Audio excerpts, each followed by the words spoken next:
Hello, everyone. Happy Contract Roll Tuesday. How's everyone doing today? Good morning, Sterling. Thank you for putting in all the figures and news this morning. Again, we had unemployment numbers come out for October and November. And we had things like retail sales come out, ADP, the weekly number there. Good morning, Heinrich. Good morning, Patrick. Good morning, Rusty and Patrick over on Rumble. Good morning, Yogi. Good morning, Jacob. Good morning, Holy Holy. I like to say that every day. Good morning, Ted. What else? They still see two rate cuts. We'll look at that. I didn't see this one. Thanks for putting that in there. BLS November household response rate lower than usual at 64%. So, what else? We have Royal Palms. Good morning. Could we just remind me, Royal Palms? Hello, Charles. Good morning, Anissa. So, sorry, I was up with a sick dog most of last night, so I'm operating like on no sleep. So I almost canceled it. But I'm still here. Good morning, David. Good morning, Arthur. I hope that's your first name, Arthur. Thank you for tuning in. So, again, big data dump this morning. ADP numbers coming out for this is the weekly change up 16.25K. Non-farm payrolls for October is minus 105K, but if you strip out the government data, because the government data dropped 157K due to the shutdown. Those weren't permanent job losses. Those were job losses of people. Hey, the government shut down. I don't have a job in short term.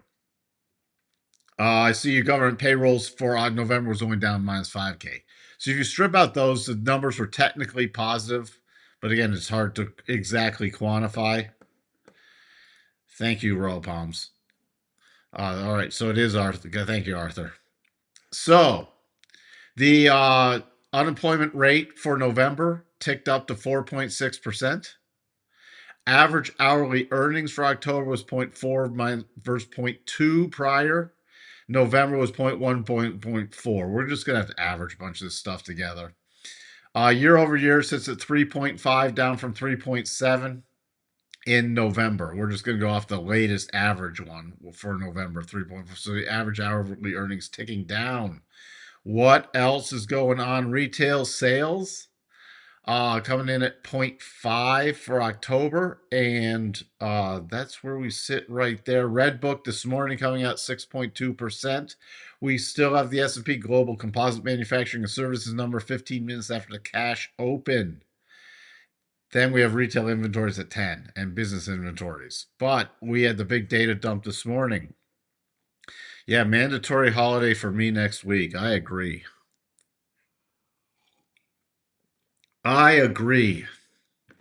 So, how'd the market react? Well, we'll take a look at that. So far, there's a couple things I'm watching, which I will go over. What I'm really paying attention to. Sorry, having trouble talking.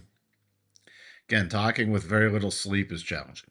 Nvidia and Amazon up from the Mag 7.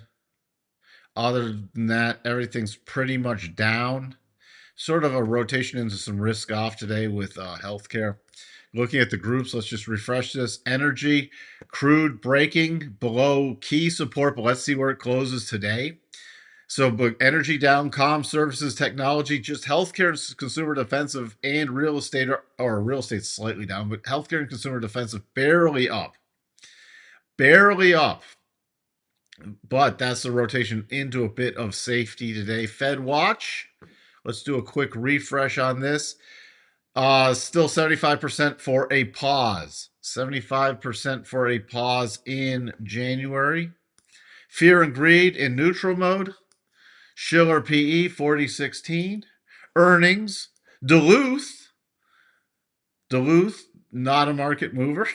Missed on revenue. Today after close, we have Lennar. We have the home builder Lennar. It'll be just interesting to see what they put out there. And then tomorrow, again, very quiet. I'll just be looking mainly at General Mills. Tomorrow after close, we have Micron. All right. So, contract roll. That's why you see the gap here. I'm going to do, today, I'm going to tell you exactly what I'm looking at, what I do every day. This is where I'll just shift to. We'll go back to the continuous contract, very shortly, but I want to show the March contract. So roll either yesterday on the close or sometime this morning. It's fine. You know what? This is a roll window. It's not a specific time. A lot of people close out stuff on the close of yesterday and then put on positions that they want to roll. They reopen them. So some people just wait until the next morning. I wouldn't do that right now because of the gravitation generally in the European session. So here's your March contract. All right. On the S&P overall, we almost did the roll gap fill, not quite. Almost, it had to push down prior. So I'll still be watching for that roll gap fill at still possibly in the next few days. Before that, we came down on the March contract straight to the 50 EMA. Yesterday closed at the bottom of the rotation zone. Today's down below it. I'm going to be looking to see if we set up for a %B buy bar tomorrow. All right. Which so far would be today's already established high.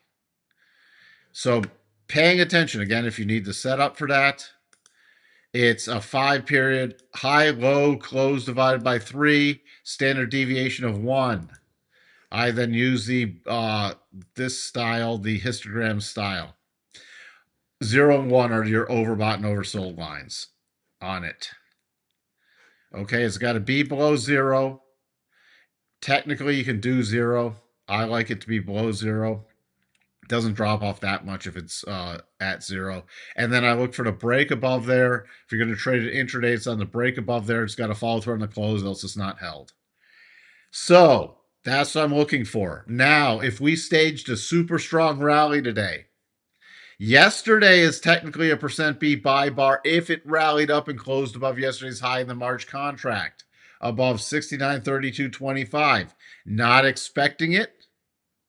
We're trading right now at there's a very key level in here. We normally focus on the closes and the opens, but this is very key. We have a low here from December 1st, a low here from the 12th, and a low here from the 15th. So 68.64 area is very key. We start breaking below it. I'm going to watch for the lows, the overnight lows again, and the 50 EMA. If we broke below that, or if, let's say, we have selling pressure and break below that tomorrow, or even close below that today, my next target is 67.85 in the S&P. And based off the March contract, it's 67.35 on a closing basis, tips the probabilities.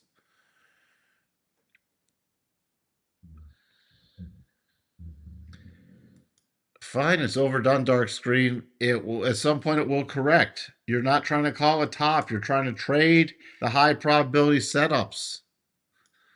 What is this? When all the MAs converge on the Nasdaq 4 hours, does that make a %B buy or sell better probability of follow through?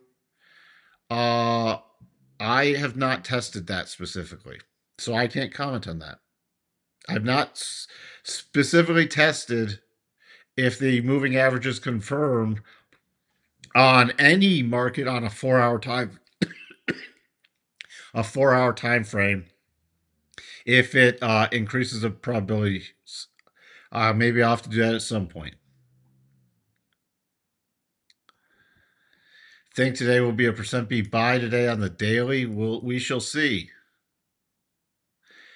Well, let's just see. Remember, the big Santa rally is between Christmas and New Year's. But we have some things that are troubling. We'll go through those in a second. I said a long time ago I was not counting on a Santa Claus rally this year. We still have the probabilities up. That's why now I'm starting to get to more neutral mode. It's going to really depend on where today closes. I'd be really interested if we retrace to 67.85 and set up another buy pattern. But until then, if we do rally today and get above the 68.90 area, I'm using 69.10. And then on that stronger rally, 69.29 if we did some big reversal today. Don't know what would trigger that. Just putting it out there because you always got to analyze both sides. If we break down,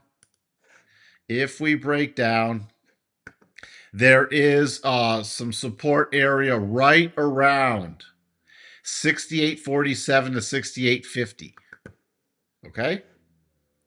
Keep an eye right around there. You have a little spike low from back in the November 26th, the day before Thanksgiving. You have this key reversal from yesterday, right? You have the key close on the emotional bar, and then you had a reversal going through there. All right, that's enough on that. Overall, we'll get back to the continuous chart over the next couple days. Let's just see how today plays out. On the NASDAQ, interesting enough, did fill the roll gap already. NASDAQ did fill the roll gap. NASDAQ pretty weak.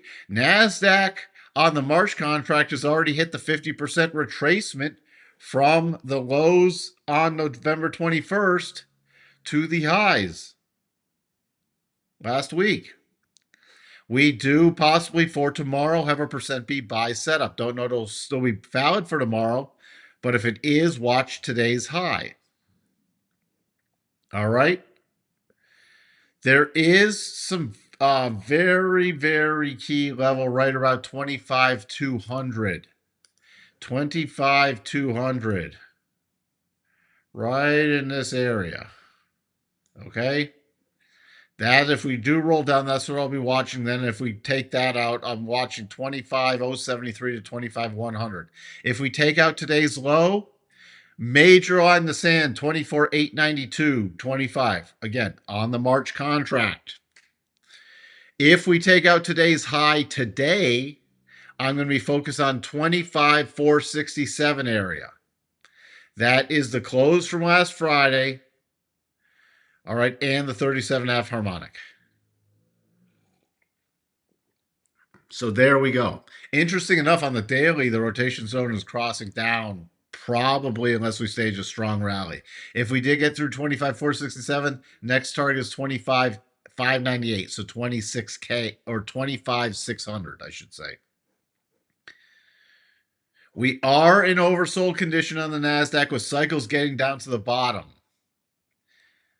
All right. So I'm going to be really interested tomorrow. Really interested. Dow. Also, there's your roll. Do you technically have a double on the continuous contract? A little double top. We'll have to see if that stands up or not. On just the March contract, we do not. We're into very key support. There is no percent beat buy potential setup unless the Dow sells off today.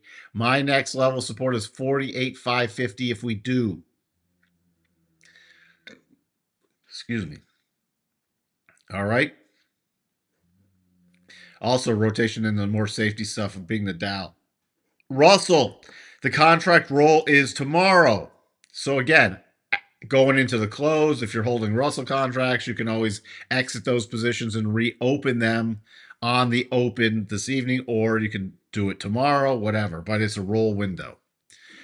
Before that, we might be setting up again we're still in the December. Let's just look at the March because that's what we're rolling to.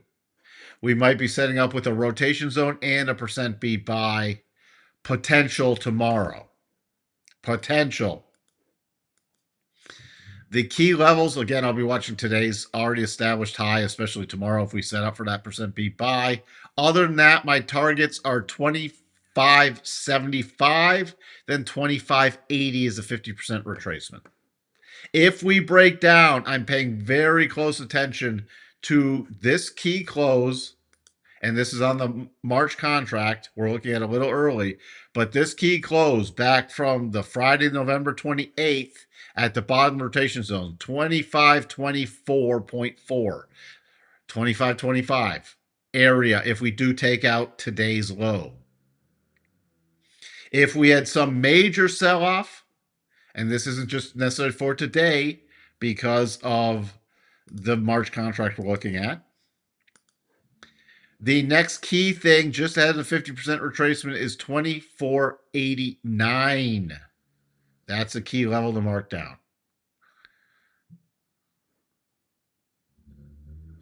Yeah, I've watched CoffeeZilla for years. I love some of the teardowns he's done in crypto. So, and I have not watched his latest one. Is it good, Charles? I have not watched his latest one on prediction markets. It's on my watch list. He puts together very excellent videos, and he's a very good researcher. So I have to do that. Let me know if it's worth. I imagine it is worth watching, but give me some feedback in the chat, please.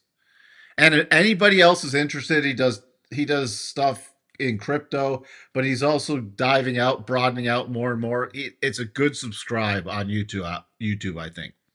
Again, CoffeeZilla. We have no affiliation with him. It's just something I watch. VIX, little elevated again. If we start accelerating today above 1750, we'll start watching for more downside pressure. But this is trying to build a little more elevated base. It's very interesting.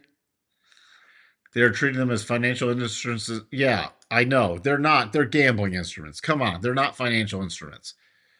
It's all a joke. Everything. Well, why don't you know what? That next they'll make DraftKings, you know what, and everything else. So it's a financial instrument because it involves money. It's not gambling. No. He's great. Yeah, he is. Big shout out to CoffeeZilla. Don't like he'll ever hear from our channel, but he does great work. DAX might be looking for another. It's back to the rotation zone. We still have probabilities that it traded off a very key level and was dropped. I'm going to be looking for potential percent B buy setups in this one. There might be one tomorrow. It could drop another day, but I'll be looking as long as it holds this 50 and the 21 area on the pullback. Again, there's no roll in the DAX. Okay, there's no roll in the DAX until Friday. All right? Which also in the USA is, you know, triple/old quad witching and options expiration and everything else, which is part of triple witching. Yields. Little dip, but look, yields are really, look at this. Yields are really holding in there. All right. And we're in triple top territory. So no potential double. So I will be paying attention to now if we were to drop the bottom of the rotation zone. And then the 50 EMA, which is right at the old prior trigger point for the double. That's not a double. 30-year. Look at this. Look at this bad boy. Technically, even with this spike down, because of how this moved up, it is technically still a double. But I'll just probably never trigger again. Inverse head and shoulders, first target. This 4.87, 4.88 area. Might take that out very soon. Crude. Here we go. Let's look at this on the weekly. Here we go. Very, very key support. Going to be watching to see where this closes. Now, this isn't just... This is crude really starting to price in a slowdown. Now, we are getting oversold conditions. I'm going to be watching for any kind of bounce pattern down here. A bounce setup only. Crude's getting overextended in oversold condition with cycles at the bottom. Going to be looking, especially going into start tomorrow. Now, crude rolls tomorrow. Contract roll from January to February. So keep that in mind if you're going to do your analysis. All right. I'd be doing it already off the February contract. You can see here on the February contract entering the key low areas from last April and the little mini double bottom from beginning of May. Breaking below the lows in October. Also remember, more and more of these things can get shut off, and these wells can get shut off if this keeps going down. There is a pretty substantial floor in here. Not saying it can't break lower, but there's a substantial floor. Would I be bullish beyond a bounce? No, I would not. Personally. Natty Gas going to be watching, coming into already fill the gap. Going to be looking now closer to about 3.8. If we start breaking below that, we still have a roll gap to fill right around the 200. Other than that, this is getting incredibly oversold. Going to be looking for a bounce play in that too. Gold. Goldie. No more Mr. Nice Guy. Is it technically off the table? Yeah, pretty much. Technically off the table. Again, that's not one you would have wanted to short anyways and never triggered. Into the rotation zone, 8 EMA. Gold is still up. Now, dark screen. There is still a potential massive weekly double top with the rotation zone out of the way. That could take it into the monthly. Were that to trigger, it's not anywhere close. It could easily keep dipping into the rotation zone on the weekly until this pattern's invalidated. But think about where my stop is for longer term things. 3,900. Other than that, I don't care what you think. Yes, it's overbought. But look on the last drop. The RSI only got down, just still holding above 50. We are at cycle tops again. Could we eventually trigger this pattern? Yes. Until this pattern's triggered, would I consider a short? No. Maybe if something happened with momentum and silver collapse also, I might look for scalpy stuff. But other than that, not a short I'd hold. Invalidation point for the potential double is a move above 45.22.2. Don't trade against a trend. Don't try to call a top before a top. Don't do it, buddy. Silver, another sideways correction. Stalled out at the harmonic. If we do break above the 65 level, next target is 68.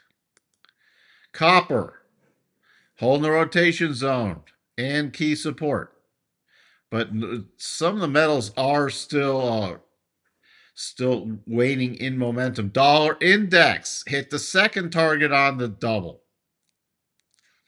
It still has not invalidated the massive double bottom pattern. Still being patient. Now we might have a %B buy bounce setup again. Nothing's triggered on setups. We had the potential double bottom that did not trigger, is now invalidated. I'm still looking for bounce setups to see how they bounce and roll into.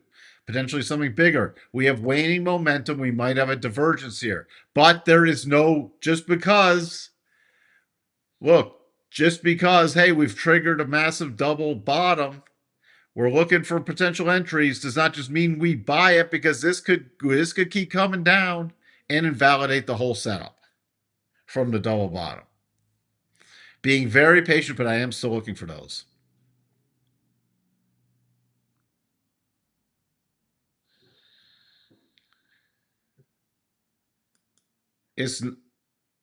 We're looking for probabilities of establishing risk reward. Is that? No, it's not gambling.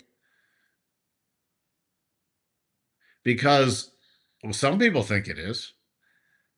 Again, if you're using probabilities and establishing risk reward to come up with trade expectancies based off of prior price action and verified setups, no. Just like I wouldn't put, if you're a cow, jeez, card counter like I did, and uh, shuffling tracker, because they go hand in hand at this point.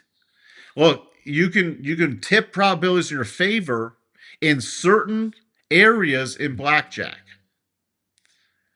All right. For example, is it pure gambling in blackjack if you shuffle after every hand? Yes, it is, because you cannot establish any advantage. Are other things like slot machines gambling? Yes.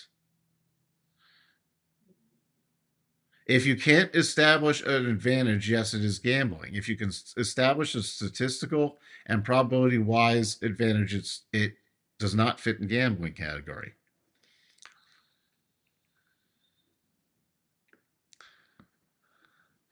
Gold won badly more than stocks.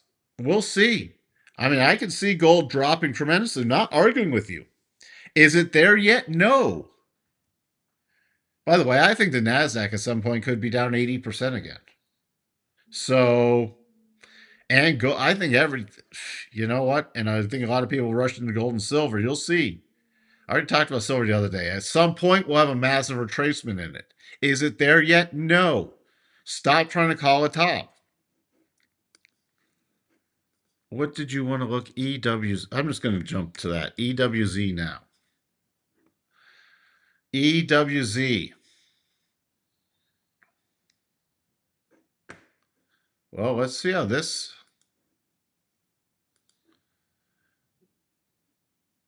Let's see. I mean, that was a dividend, and I hate when things are triggered on dividend plays. But separate from dividend, it technically, because this was a dividend pay gap. But if you're looking at it from a triggered head and shoulders, I just want to get to some other interesting stuff. It would be this. So we could see a very key topping pattern and some more downside in Brazil. Let's look at that weekly. And I'd be looking, again, if this follows through to the downside, I'd be focused this key area, 31. First target and the rotation zone. All right. If that were to break, then I'd be looking at the weekly 200 area with the rising 50 week. A couple other things. Bitcoin, again, broke down. Still trying to hold key support, but we could still see. Again, the channel broke to the downside. So overhead resistance is now 89,300 area. Couple other things that I just want to get to that are Oracle. People still trying to bottom pick Oracle. Still have a gap left to fill, an earnings gap left to fill. The 75% harmonic at 175.50 area. And if we do break below that, the 87.5 harmonic. It's still not cheap. There's still downwards pressure on any bounces. I'd be looking for roll replacement. This is another pressure point. NVIDIA has this massive potential head and shoulders pattern. Microsoft still the weekly and monthly double top pattern. Technically not triggered. Was it triggered on the month? I have to double check that. I might have misspoke. 492.37. What was the close here? 492.01. Technically, yes, it is. I misspoke. Double triggered on a monthly basis. Okay. So we have downward pressure on some very key players. Potential major pattern in NVIDIA. I'm keeping an eye on this. By the way, Tesla finished the double bottom play yesterday. Double bottom, done and dusted. There's no great short setup though yet.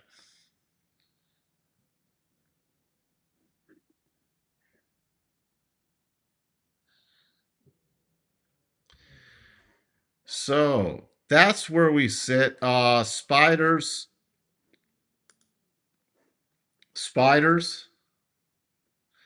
Still closing in the rotation zone yesterday. Gap below it today.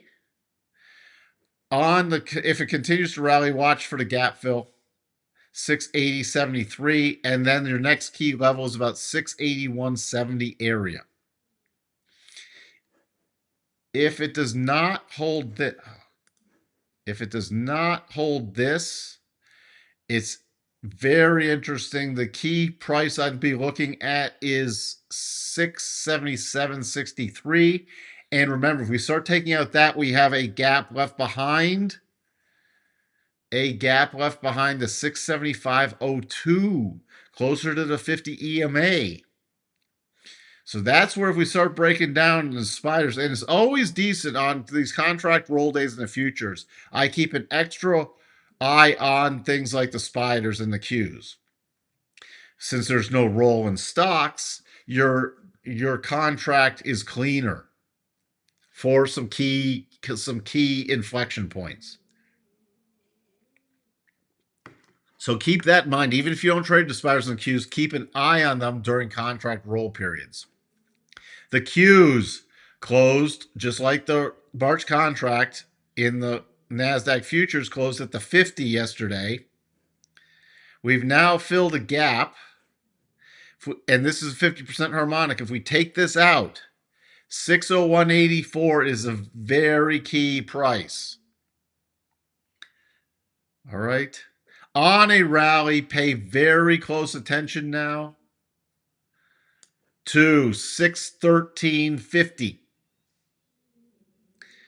You have a gap down reversal back from the 1st of December, and you have the close from last Friday.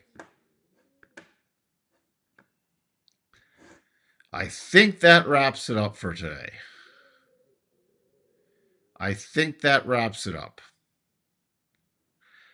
Let's just take a look at the S&P real quick. I made it through. I survived. Again, 68.64. Pay attention to that this morning. If we start turning that into resistance, we've already dropped below it, but it could not. See how it just dipped below and moved back above?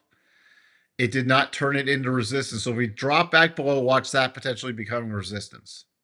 Other than that, in the short term this morning, you're looking right around, I'd be looking at 68.78 on the S&P March futures contract. Hope everyone has a wonderful, wonderful trading day. Hope that was clear this morning. Contract roll days can be a little confusing with analysis. So hopefully we made that clear. And with that, I shall see everybody tomorrow. Bye for now.